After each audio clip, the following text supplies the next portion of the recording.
Gimana Ustaz Adit? Jelas. Bismillahirrahmanirrahim.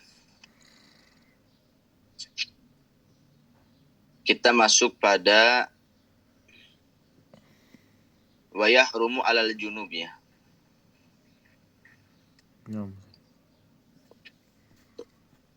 Bismillahirrahmanirrahim. Wa yahrumu 'alal junubi. Kemarin kan membahas tentang ketika orang batal wudunya, maka dia haram melaksanakan 3 perkara, ya kan? 4 perkara. Pertama adalah sholat, yang kedua toab, yang ketiga adalah menyentuh mushaf, yang keempat adalah membawanya. Sekarang, sesuatu yang diharamkan dengan sebab dia memiliki junub. Artinya,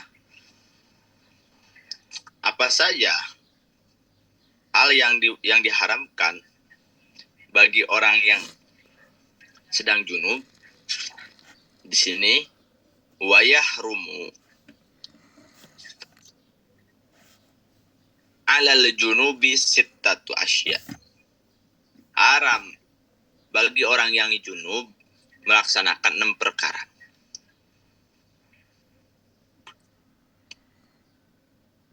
Pertama apa? Yang pertama adalah as-shalah.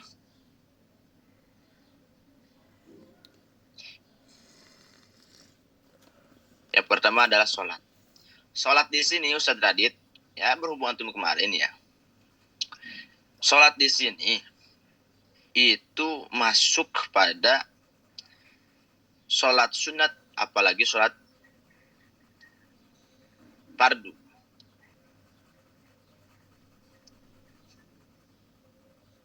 Apa? Berdasarkan hadis Rasul, la yaqbalullahu ta'ala sholatan bi ghairi tuhur.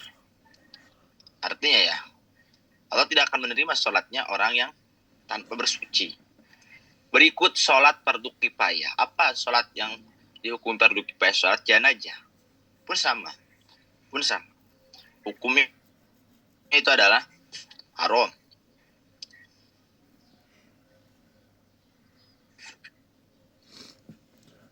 Yang kedua apa? Yang kedua, keharaman yang berlaku bagi orang yang sedang junub itu adalah at-thawab. Adalah thawab. Thawab itu pun sama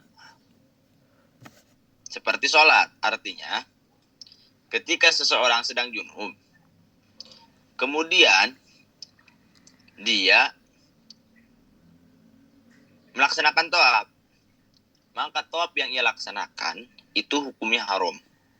Tidak sah, juga haram. Apa alasannya Ustaz Radit?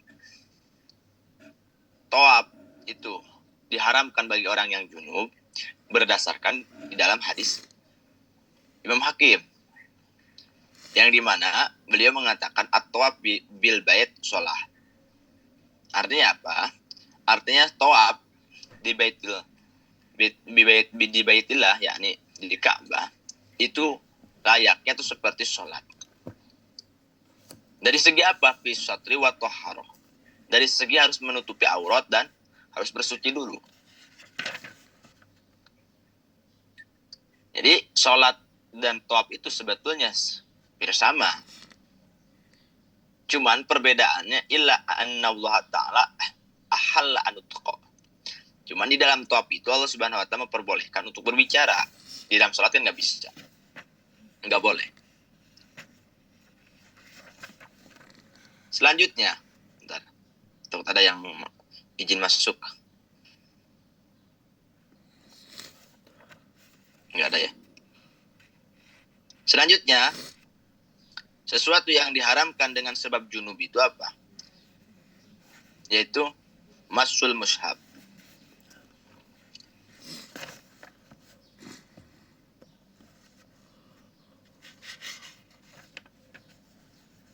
Yaitu menyentuh mushaf. Kemarin udah ya. Yang dinamakan mushaf itu adalah Setiap sesuatu yang dituliskan di atasnya Al-Quran. Tujuannya lidah rosah untuk belajar. Nah, di dalam masul mushaf itu kemarin udah dibahas ya. Artinya apa? Artinya boleh bagi si junub membawa mushaf tetapi dibarengi atau bersamaan dengan benda lain. Tapi dengan tujuannya itu adalah membawa belanjaan atau membawa barang tersebut. Jangan bertujuan membawa mushaf. Ketika bertujuan membawa mushaf, maka itu jatuhnya haram. Tujuannya membawa mushaf tersebut itu harus membawa benda lain. Seperti halnya Ustaz Radit membawa tas. Di dalam tas itu ada mushaf. Padahal posisi Ustaz Radit sedang junub. Ketika ditanya sama anak, Ustaz Radit, antum bawa apa? Ketika antum jawab, saya bawa tas. Maka itu tidak haram. Karena yang antum tuju adalah bawa tas. Tapi ketika Ustaz Radit bawa apa? Saya itu bawa mushaf yang ada di dalam tas. Maka jatuhnya pada hukum tersebut haram. Itu. Yang selanjutnya, wahamluhu, yaitu membawa masul mushaf dan hamlu ya tadi. Wahamluhu dan membawa mushaf. Tadi ya, maksudnya bolehnya membawa mushaf bersamaan dengan benda lain bagi orang yang junub itu jika tujuannya itu membawa benda tersebut, bukan membawa mushaf. Selanjutnya, haram bagi orang yang junub itu adalah lubsu fil masjid. Lubsu fil masjid itu Ustaz Radit maknanya adalah diam di dalam masjid. Diam di dalam masjid. Jadi ya diamnya itu dengan ukuran berapa lama Ustaz? Diamnya itu ukuran biqadri tumaninah. Dengan seukuran tumaninah. Ya tumaninah itu biqadri subhanallah. Walaupun dengan ukuran beberapa detik tetap hukumnya haram. Ustaz, bagaimana kalau hanya sebatas melewati? Adapun sebatas melewati, itu jatuhnya enggak haram. Kalau melewati. Tapi kalau posisinya dia itu tarodud itu adalah bulak-balik, maka itu jatuhnya hukumnya haram. Karena apa? Karena at-tarodud kal-muqsi. Karena bulak-balik itu seperti apa? Seperti diam. Paham ya? Nah, jadi di dalam permasalahan al-lubsu fil masjid, haram bagi orang yang junub adalah diam di masjid. Itu dengan ukuran diamnya itu walaupun dengan ukuran tumaninah. Yaitu biqadis subhanallah. Enggak usah lama. Adapun hanya sebatas melewati, ya enggak apa-apa. Konsep melewati itu kan bahasa ininya abur ya atau embur. Dan tarodud itu beda. Kalau melewati itu hanya selintas. Yakni ad-dukhul min babi wa khuruj min babil ukhra. Artinya masuk itu lewat pintu satu contoh. Keluar pintu lain. Itu melewati. Kalau tarodud itu enggak. Tarodud itu masuk lewat satu, keluar pun lewat satu, itu tarodud. Yang selanjutnya, yang terakhir, yang ke-6. Haram bagi orang yang junub itu adalah qiraatul Quran. Qiraatul Quran, membaca Al-Quran. Syarat haramnya membaca Al-Quran, bagi orang yang junub itu sebetulnya ada 7. Ada 7. Kita didefinisikan. Yang pertama, apabila bacaannya itu dengan ucapan yang sekiranya dipahami oleh si audiens atau si pendengar. Maka bacaan yang dibaca oleh si orang yang junub hukumnya haram. Hukumnya haram, Ustaz Adit. Yang kedua, apabila bacaannya itu, yakni membaca Al-Qur'annya itu dengan tujuan membaca Al-Qur'an.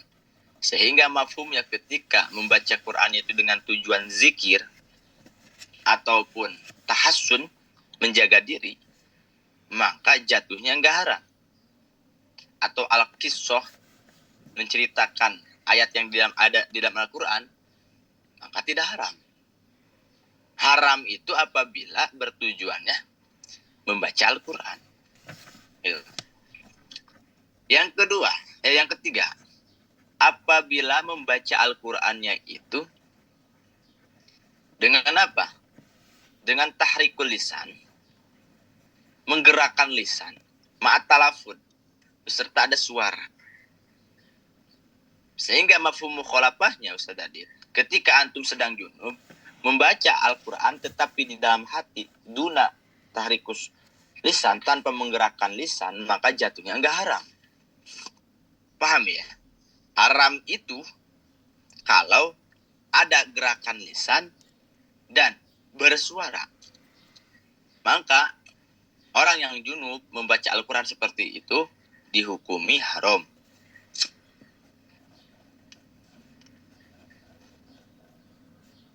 Selanjutnya,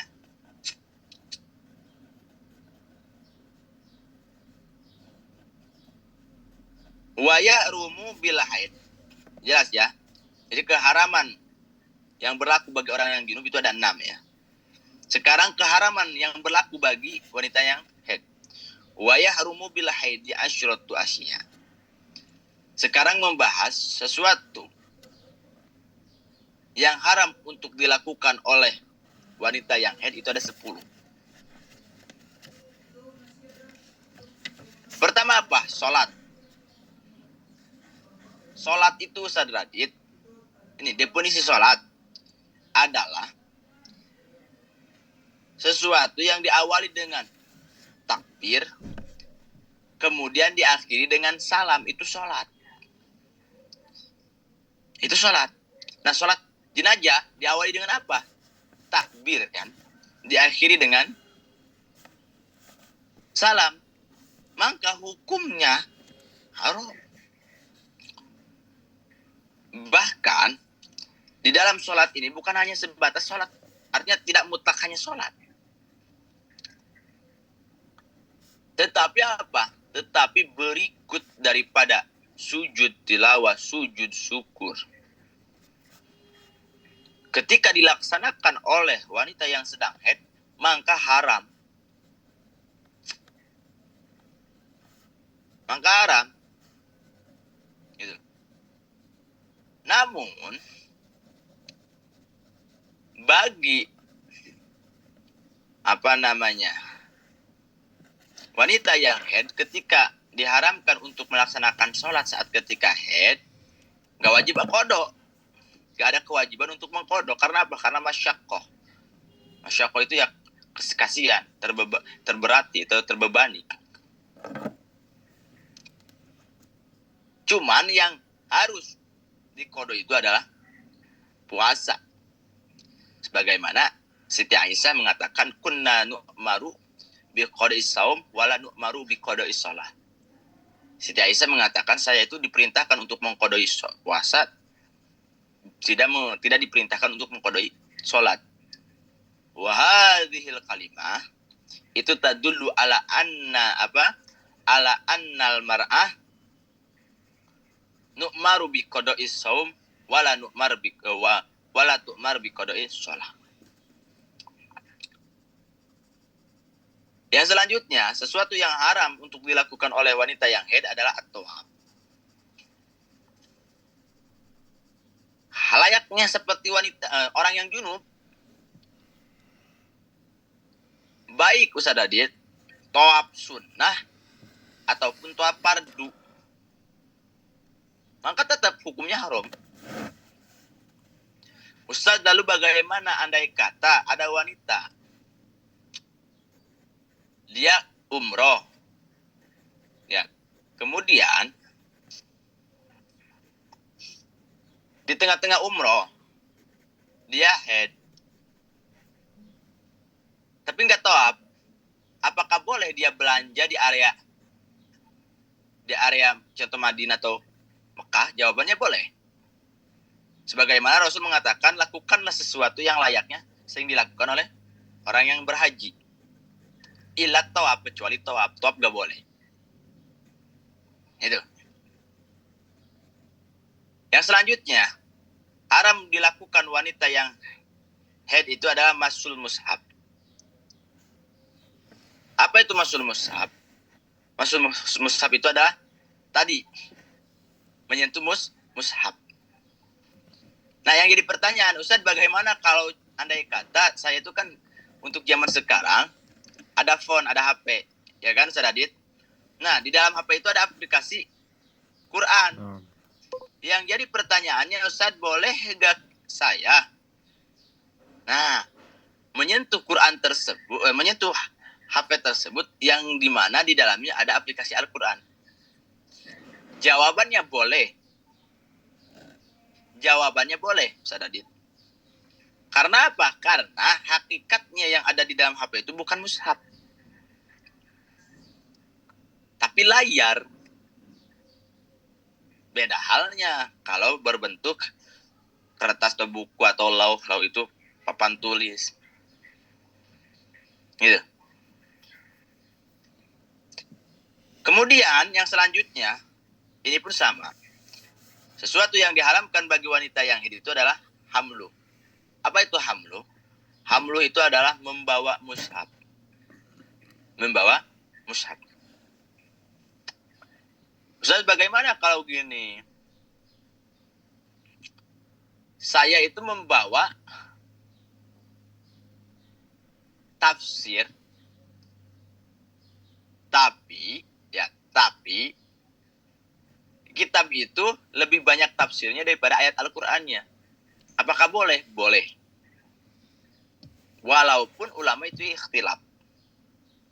Cuman ulama yang paling kuat mengatakan boleh jika dengan catatan idza katsura tafsiru, apabila yang paling banyak itu tafsirnya. Karena nanti akan disebut tafsir, bukan mushaf. Namun ketika antara tafsir dan ayat Quran itu yang paling banyak adalah ayat Qurannya, maka enggak boleh. Karena nanti akan disebut dengan mushaf, gitu. Ya. Ustaz, boleh enggak membawa mushaf bagi orang yang haid? Dengan apa? Dengan aud. Aud itu dengan kayu. Jawabannya boleh. Sebagaimana Imam Syarqawi mengatakan, wa mahalu jawajil qalbil waraqah bil aud di dalam yaljum. Artinya, boleh kita membulak-balikan kertas mushaf dengan menggunakan kayu.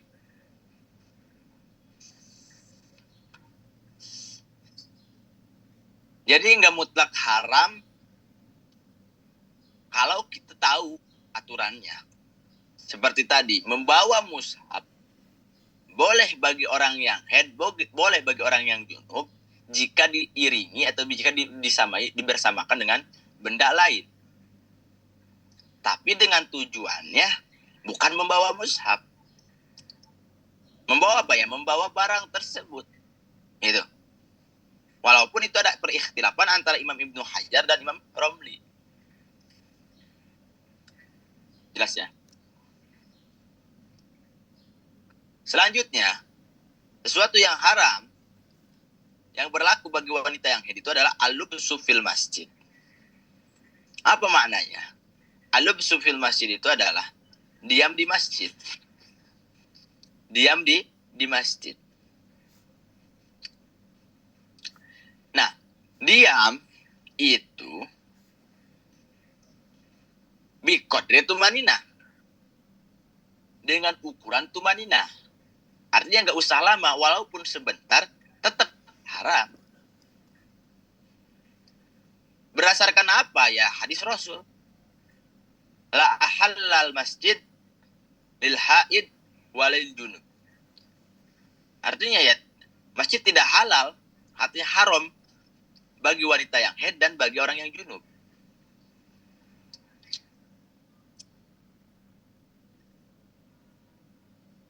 Paham ya? Lalu bagaimana Ustaz kalau andai kata Ustaz Radit itu tidur di masjid, kemudian ihtilam, mimpi basah. Berhubung contoh di jam 3 itu masjid suka dikunci, Ustaz Radit terjebak di dalam masjid. Apakah harus paur itu harus seketika keluar?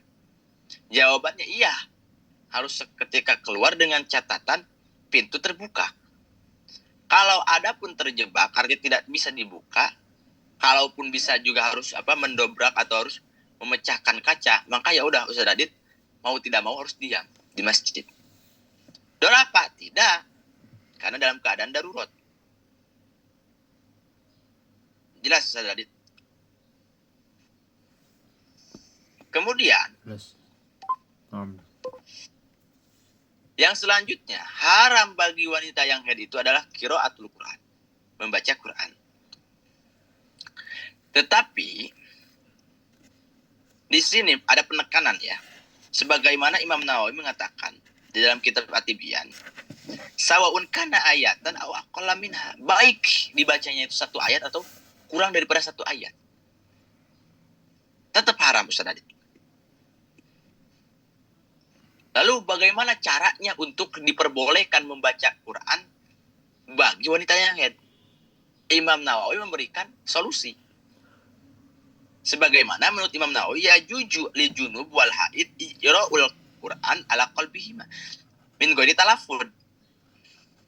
Boleh membaca Quran bagi orang yang haid atau orang yang junub dengan catatan membacanya itu di dalam hati. Tanpa ghairi talaffuz, tanpa ada suara. Jadi boleh wanita yang sedang haid membaca Quran dengan catatan di dalam hati. Ustadz, boleh nggak? Andai kata teman saya itu sedang baca Quran, kemudian Mbak melihat mushaf yang dibaca, apakah boleh melihatnya? Boleh. Itu pun sama dengan catatan tidak boleh ketika melihat itu menggerakkan lisan atau talafud. Jelas ya? Itu qiraatul Quran. Selanjutnya, haram bagi wanita yang haid itu adalah as-saum, yaitu berpuasa. Berpuasa di sini Ustaz Radit, baik puasanya itu puasa sunnah apalagi wajib. Sehingga pamata ketika wanita yang sedang haid berniat puasa, maka haruma alaiha, maka haram bagi wanita tersebut puasanya. Haram. Tapi Ustadz, bagaimana kalau gini? Dia itu tidak niat untuk puasa karena tahu dirinya itu sedang haid. Cuman dia itu mana'at nafsaha atau amwasyur. Cuman dia itu ya menahan diri untuk makan dan minum. Tidak makan dan tidak minum. Apakah haram? Fala yahrum alaiha. Itu tidak diharamkan. Karena apa? Karena tidak ada niat untuk puasa. Paham ya? Karena li'annahu la yusamma sauman. Karena dia tidak dianggap sebagai orang yang berpuasa. Karena tidak ada apa? Tidak ada niat. Nah, di dalam puasa beda sama di dalam sholat. Artinya di dalam sholat itu gak wajib qodho. Kalau di dalam puasa wujub qodho, wajib qodho. Kapan wajibnya ya? Setelah puasa. Artinya setelah Id. Jangan sampai melewati tahun ke tahun. Karena nanti ada kifarah ya. Ada fidyah. Kemudian selanjutnya, haram bagi wanita yang haid itu adalah at-tolak, diceraikan. Karena tolak itu minal kabair. Itu termasuk dosa yang besar. Paham Ustaz Adit? Kecuali lihat, haram menceraikan istri dalam keadaan haid itu kecuali sang istri yang meminta. Maka jatuhnya nggak haram.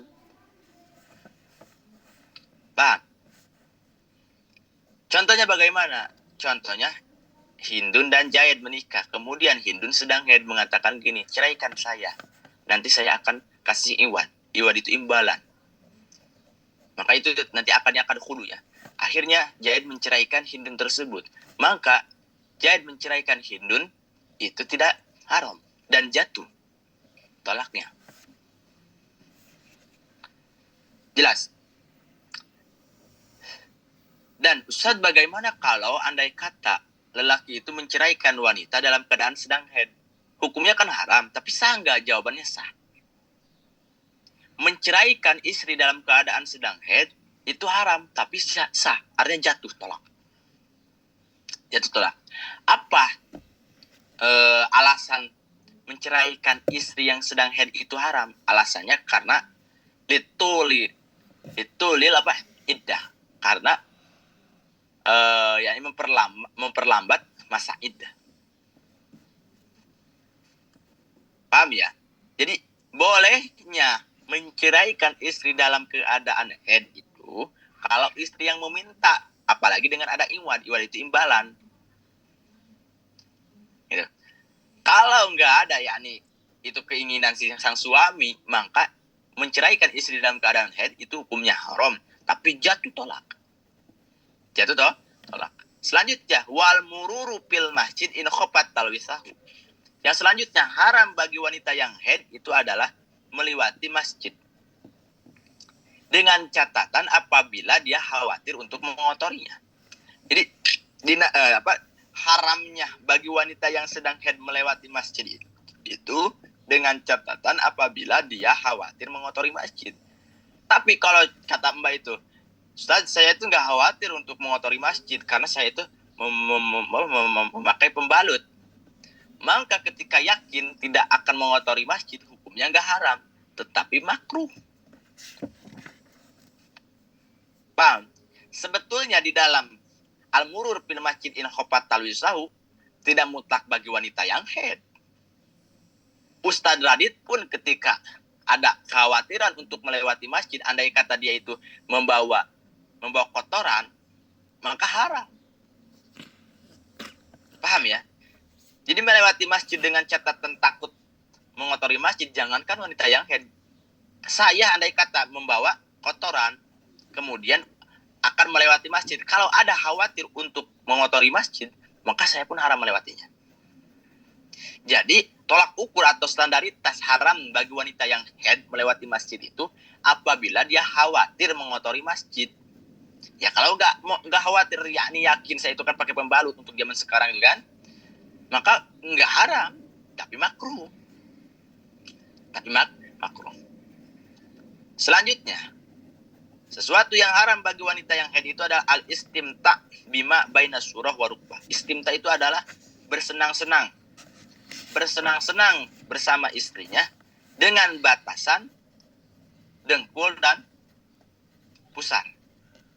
Artinya di atas dengkul nggak boleh, di bawah pusar nggak boleh. Artinya juga di atas pusar boleh, di bawah dengkul boleh. Karena batasannya yaitu dengkul dan pusar. Walaupun ini pun ikhtilaful ulama.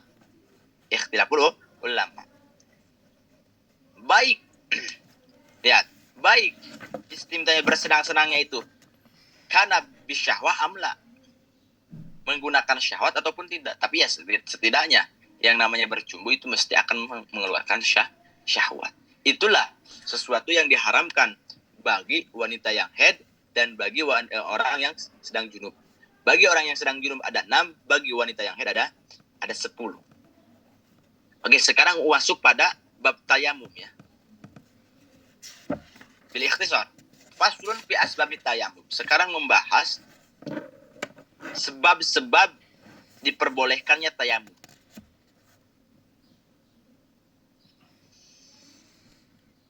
Asbabut tayamum, salah satu penyebab bolehnya untuk tayamum itu ada 3.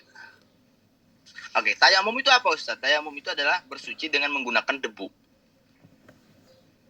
Atau turob ya bahasa Arabnya. Nah, penyebabnya itu ada 3. Apa yang pertama? Yang pertama faktul ma'i, karena tidak adanya air. Maka ketika memang tidak ada air, maka wanita itu boleh untuk orang ya, bukan wanita. Seseorang itu boleh untuk bertayamum. Nah, di dalam fakdul ma'i Ustaz Adit ada 2. Di dalam fakdul ma'i itu ada 2. Ayat fakdul ma'i itu hissi ya. Hissi. Kemudian ayat syar'i.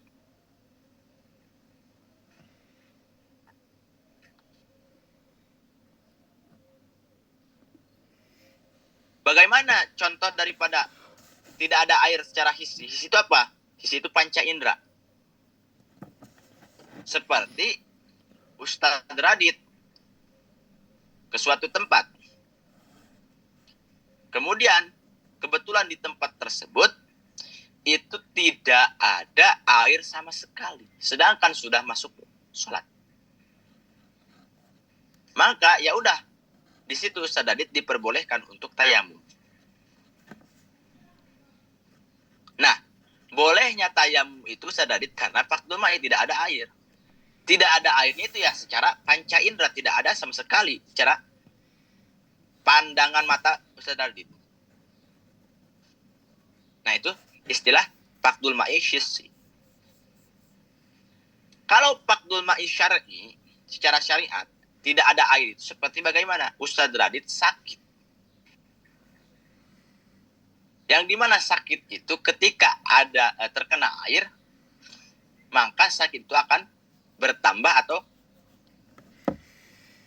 memperlambat sembuh. Maka Ustaz Radit diperbolehkan tayamum. Karena dia dianggap seakan-akan tidak ada air. Jadi fakdul ma'i syar'i itu ada air tetapi dianggap tidak ada. Karena apa? Ada darurat. Itu fakdul ma'i syar'i. Ustaz Radit direkam nggak? Nah, Ustaz. Paham ya? Yang kedua, penyebab bolehnya tayamum itu ada al-marad. Apa itu marad? Marad itu adalah sakit. Sakit.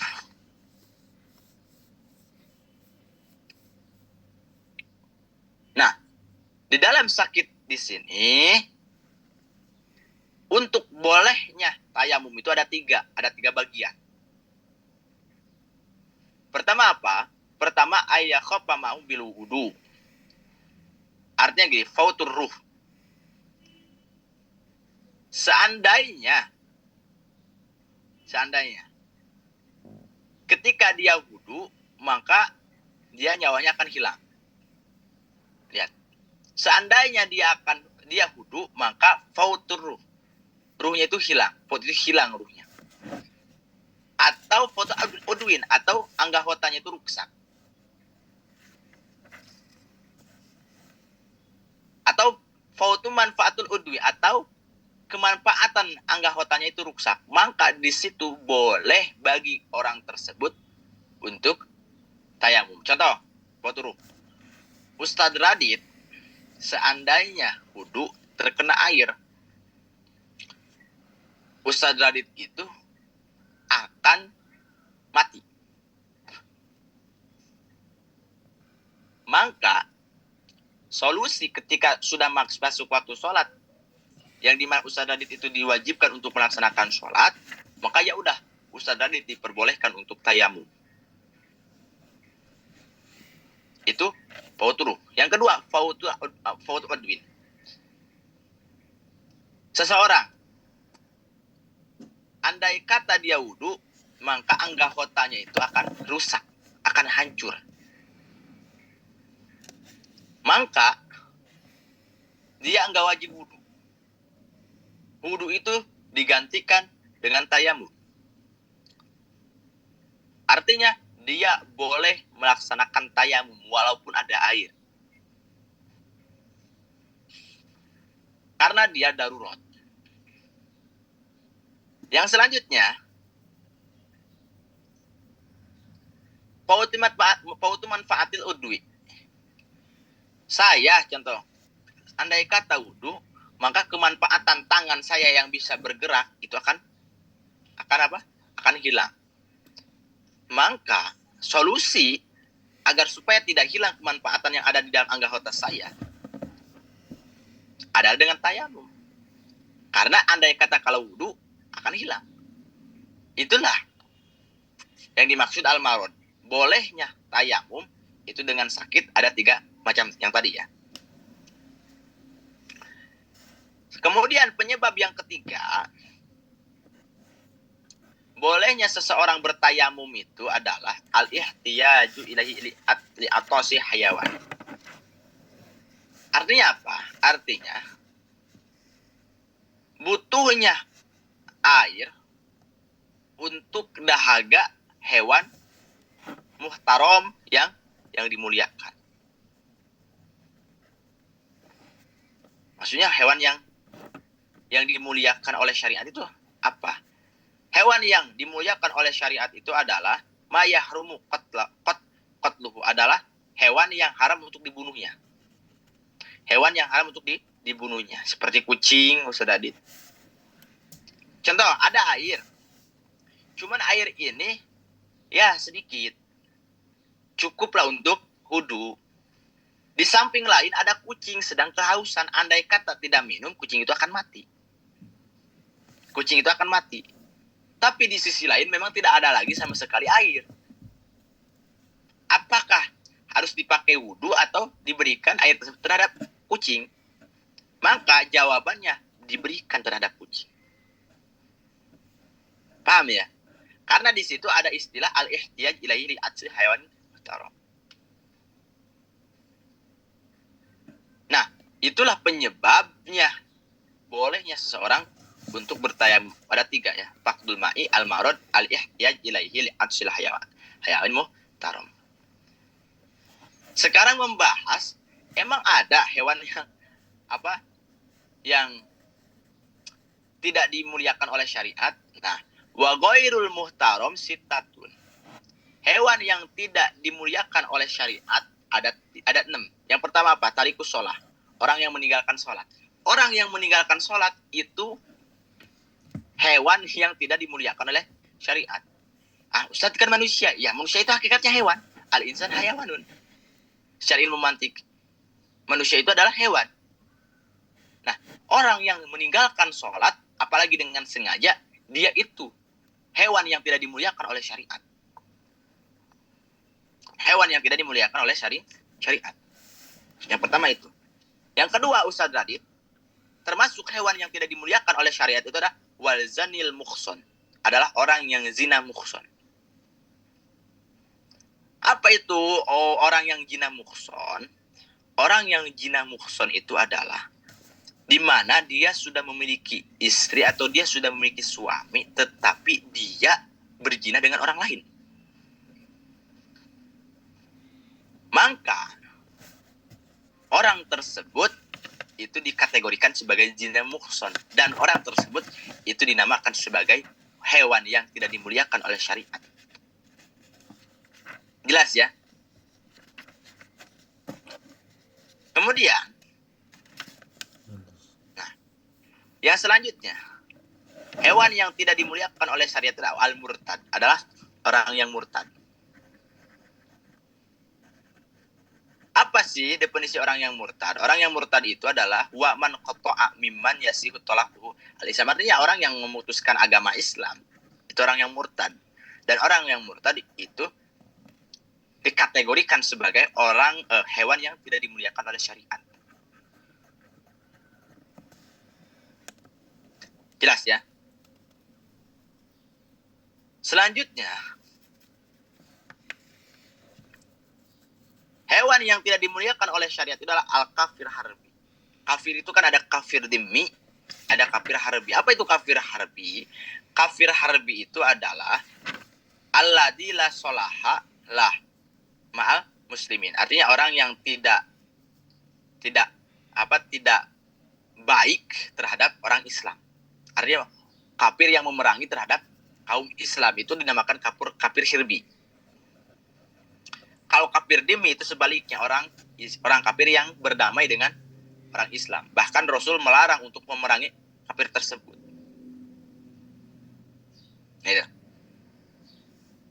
Sehingga orang yang kafir dhimmi itu dikategorikan sebagai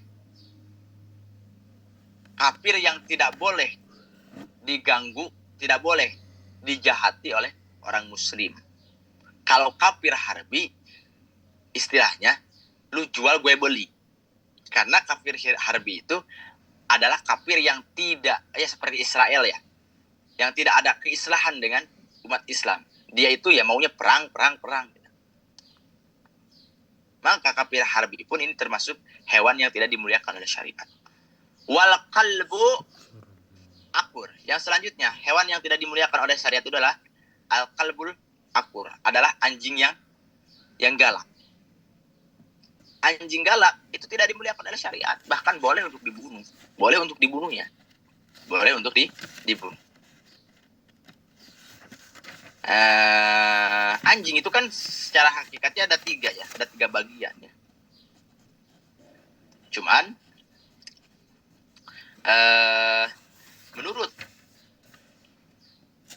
para ulama, sebagian para ulama mengatakan al-qalbul akur itu ya juju qatluh, boleh untuk dibunuhnya.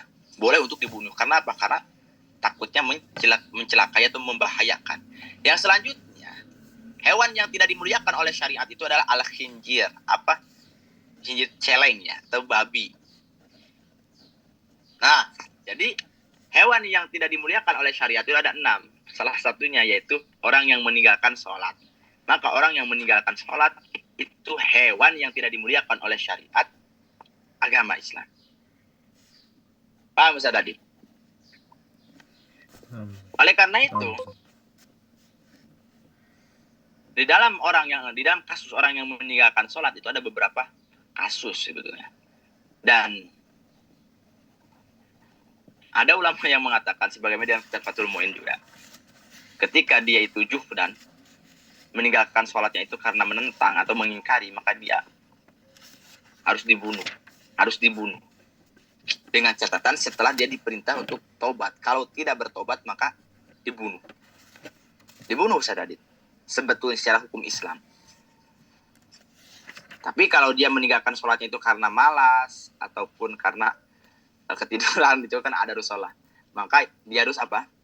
Harus benar-benar istitabah itu ya, disuruh untuk bertaubat.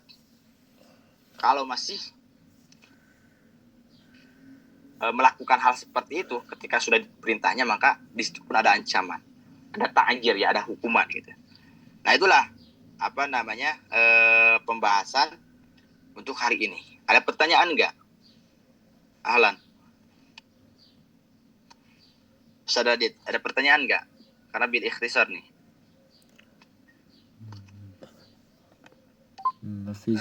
Mbak ada gak? Alan.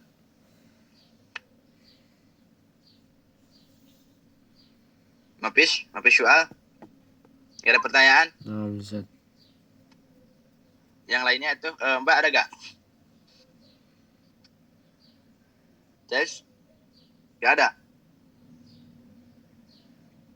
Ayo nanti 6 menit lagi, karena pasti akan otomatis keluar juga. Ada pertanyaan Ustaz Adit sedikit atau banyaknya? Untuk ukuran 6 menit. Gak ada ya Mbak ya? Assalamualaikum. Pertanyaan Ustaz. Waalaikumsalam warahmatullahi wabarakatuh.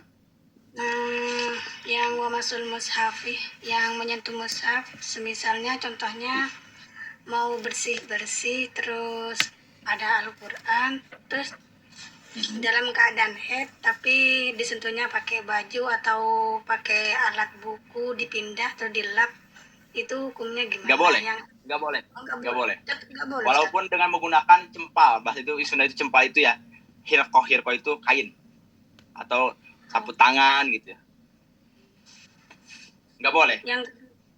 Nah, yang kedua wal basufil masjidi, yang diam di masjid itu, ya. Semisalnya contoh besarnya itu aturan, terus di perjalanan itu aturan ke Wali Songo di perjalanan dalam keadaan head, otomatis kan berhenti di masjid. Apakah saya keluar dari masjid itu apa tetap di dalam masjid? Keluar dari masjid. Kalau memang itu ta'ayyanal head. Memang kalau itu terbukti bahwa mbaknya sedang head. Oh, gitu. Tapi yang harus mbak ketahui ya, ada masjid, ada musola, itu beda. Kalau masjid itu adalah ma yasihu bihi al-i'tikaf, adalah tempat yang sah di dalamnya untuk i'tikaf. Itu masjid.